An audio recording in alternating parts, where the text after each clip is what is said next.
ఇవన్నీ రేపొద్దున మనం ఇన్ని ప్రయత్నాలు చేసిన తర్వాత కూడా ఎక్కడన్నా కూడా చంద్రబాబు నాయుడు వినకుండా దీనికి ముందుకు తీసుకొని పోతే మాత్రం ఆ తర్వాత కాలేజీలు తీసుకున్నోడిని మాత్రం మనం అధికారంలోకి వచ్చిన వెంటనే 2 నెలలు జరగక మునిపే అందరు జైళ్ళలో ఉంటారు.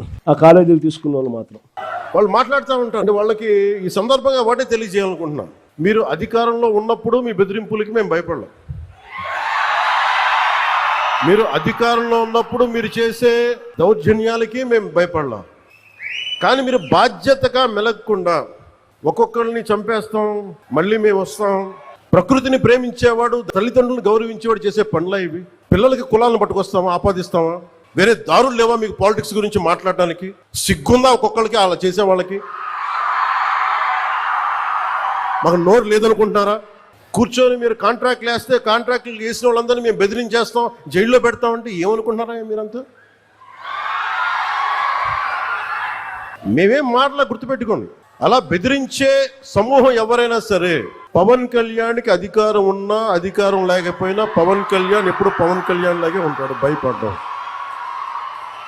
చాలా ఇంట్లోంచి బయటకు వచ్చేటప్పుడు తిరిగి వెళ్తాం లేదు అని డిసైడ్ అయ్యే వస్తాం. అందువల్ల మీ ఆకు రౌడీలు కానీ అలాగే చెప్తున్నారు. ఏదైనా మాట్లాడితే అధికారులు కూడా భయపడుతున్నారు. ఎందుకు భయపడుతున్నారంటే చెవుల్లో చెప్తారు, అదే సార్ వాళ్ళ వెనక చాలా మంది రౌడీలు ఉంటారండి, కిరాయి హంతకులు ఉంటారంటే.